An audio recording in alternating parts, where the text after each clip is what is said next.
Hello বন্ধুগণ, আজ আমরা এসেছি রোহিণী হিল দেখতে। রোহিণী হিলের অবস্থান শিলিগুড়ি থেকে কার্শিয়াং জনপদ রোহিণী, অর্থাৎ শিলিগুড়ি থেকে কার্শিয়াং যাওয়ার পথে ছোট্ট জনপদ রোহিণী হরমোন হামেশাই শিলিগুড়ি থেকে লক স্কুটার বাইকেও এখানে পৌঁছা যায়। এমনিতেই পাহাড়ের পথে সমস্ত জায়গায় অপূর্ব সুন্দর, একদিকে খাদ, একদিকে খাড়া পাহাড়ের ঢাল, আর পাহাড়ে ঢালে চা বাগান।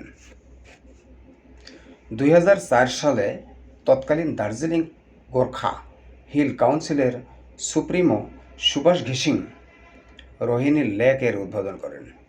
তারপর তা দীর্ঘদিন অবহেলায় পড়েছিল, ফলে সৌন্দর্যে ঘেরা এলাকা অনাদরে পড়েছিল। কিছুদিন আগেই রাজ্য সরকার কার্শিয়াং থেকে রোহিণী পর্যন্ত রোপওয়ে তৈরির সিদ্ধান্ত নিয়েছে। তারপরেই রোহিণী লেকটি সংস্কারের কাজে হাত দেয়।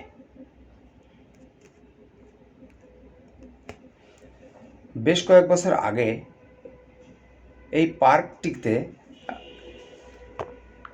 জিটিএ এর তরফে তৈরি করার উদ্যোগ নেওয়া হয়। কাজও শুরু হয়, তবে মাঝপথে বন্ধ হয়ে যায় কাজটি। পর্যটকদের কাছে পার্কের আকর্ষণ বাড়াতে তৈরি করা হয়েছে বিশাল একটি লেকটি দেখতে অনেক মনোরম এবং মনমুগ্ধকর। তার চারপাশে রয়েছে পাহাড়ের ঢাল বয়ে যাওয়া চা বাগান, এবং এই লেকের ধারে তৈরি করা হয়েছে বসার ছোট ছোট কটেজ।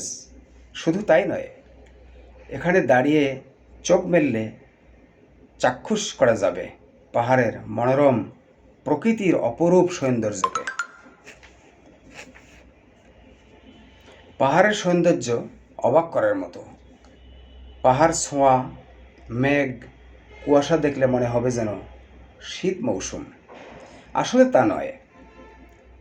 আষাঢ় শ্রাবণের আকাশে এই মেঘ, এই বৃষ্টি, এই রৌদ্রময় প্রকৃতির এমনই রূপ পাহাড়ে দেখা মেলে এই মৌসুমে। পর্বতগুলি দুর্দান্ত প্রাকৃতিক সৌন্দর্যের একটি জায়গা। তাদের রুক্ষ চূড়া, ঘন বন এবং ঝলমলে স্রোত রয়েছে। আমি যখন পাহাড়ে ছিলাম, তখন আমার চারপাশের প্রাকৃতিক দৃশ্যের মহিমা দেখে আমি বিস্ময়ের অনুভূতি অনুভব করেছি। বাতাস টাটকা এবং খাস্তা ছিল, এবং পরিষ্কার নীল আকাশে সূর্য উজ্জ্বলভাবে জ্বলছিল। তো ভালো লাগলে আপনারা অবশ্যই একটি লাইক দেবেন এবং সাবস্ক্রাইব করবেন।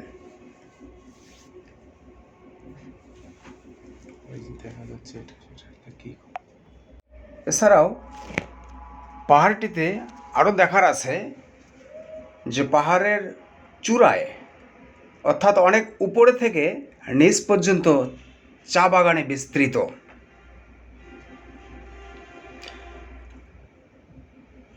এবং খানিকটা জায়গায় অনেক সুন্দর সুন্দর ফুলের গাছ রয়েছে।